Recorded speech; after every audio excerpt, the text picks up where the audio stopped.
Hello everyone, welcome to my channel. मी gas पेटवते. मी गॅस पेटवते या मराठी वाक्यामध्ये आपल्याला सुरुवातीला क्रियापद शोधायचं आहे. क्रियापद म्हणजे सध्या कुठली क्रिया चालू आहे. क्रियापद शोधलं म्हणजे आपल्याला वाक्याचा काळ समजेल. क्रियापद आहे पेटवते. पेटवते म्हणजे साधा वर्तमान काळ. पेटवण्याला इंग्लिशमध्ये म्हणतात लाईट. लाईट. सेकंड स्टेप, आपल्याला मराठी वाक्याला प्रश्न विचारायचा आहे. कोण पेटवतंय? कोण पेटवतंय? तर उत्तर येतोय मी पेटवतोय. मी पेटवतोय म्हणजे I light. I light. Third step, काय पेटवतंय? Gas. I light the gas stove. I light the gas stove. मी गॅसवर पातेलं ठेवते. मी गॅसवर पातेलं ठेवते. ह्या मराठी वाक्यामध्ये आपल्याला क्रियापद शोधायचं आहे. क्रियापद म्हणजे सध्या कुठली क्रिया चालू आहे. क्रियापद शोधलं म्हणजे आपल्याला वाक्याचा काळ समजेल. मी गॅसवर पातेलं ठेवते. ठेवते म्हणजे साधा वर्तमान काळ. ठेवते, ठेवणे म्हणजे प्लेस. ठेवणे म्हणजे प्लेस. सेकंड स्टेप, कोण ठेवतंय? कोण ठेवतंय? मी ठेवते. मी ठेवतेला इंग्लिशमध्ये काय म्हणणार? I place. I place. पातेलं गॅसवर. पातेल्याला काय म्हणतात? A pot. On the gas. A pot on the gas stove. I place a pot on the gas stove. I place a pot on the gas stove. मी पातेल्यात थोडं पाणी ओतते. ह्या वाक्यामध्ये आपल्याला क्रियापद शोधायचं आहे. क्रियापद म्हणजे सध्या कुठली क्रिया चालू आहे. क्रियापद शोधलं म्हणजे आपल्याला वाक्याचा काळ समजेल. क्रियापद आहे ओतते म्हणजे साधा वर्तमान काळ. ओतणेला इंग्लिशमध्ये म्हणतात पोर. ओतणेला इंग्लिशमध्ये म्हणतात पोर. सेकंड स्टेप, कोण ओततंय? कोण ओततंय? उत्तर येतंय मी ओतते.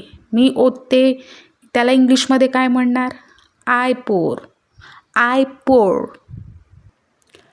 थर्ड स्टेप, थोडंसं पाणी. थोडंसं पाण्याला इंग्लिशमध्ये काय म्हणणार? Some water. कशामध्ये? पातेल्यात. पातेल्यात म्हणजे into the pot. Into the pot. I pour some water into the pot.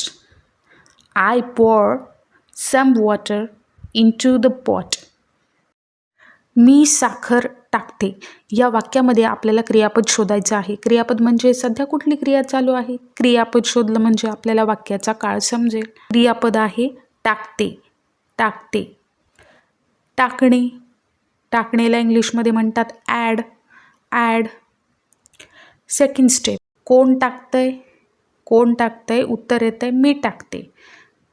मी टाकते म्हणजे आय ॲड. I add. साखर. साखरला इंग्लिशमध्ये म्हणतात sugar. I add sugar. I add sugar. मी चहा पावडर टाकते. ह्या मराठी वाक्यामध्ये आपल्याला क्रियापद शोधायचं आहे. क्रियापद म्हणजे सध्या कुठली क्रिया चालू आहे. क्रियापद शोधलं म्हणजे आपल्याला वाक्याचा काळ समजेल. टाकते. टाकते म्हणजे साधा वर्तमान काळ. टाकते, टाकणे त्याला इंग्लिशमध्ये म्हणतात ॲड. ॲड. टाकणेला इंग्लिशमध्ये म्हणतात ॲड. सेकंड स्टेप, कोण टाकतंय? मी टाकते. मी टाकणेला इंग्लिशमध्ये काय म्हणणार? I add. I add. चहा पावडर म्हणजे टी पावडर.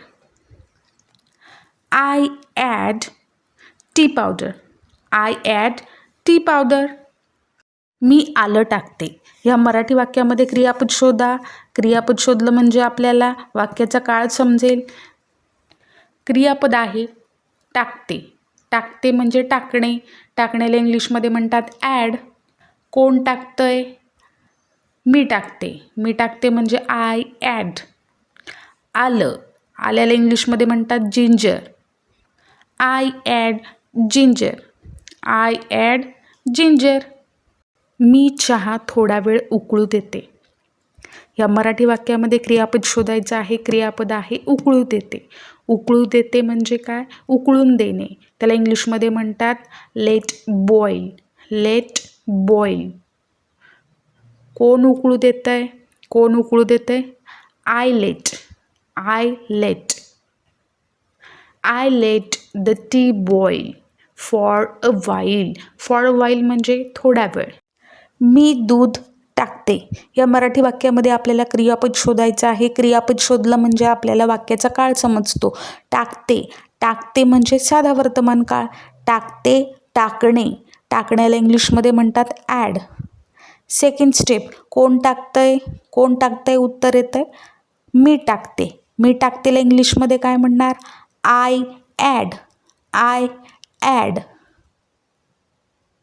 मिल्क. मिल्क म्हणजे दूध. I add milk. I add milk. आता चहा तयार झाला आहे. तयार होण्याला म्हणतात रेडी.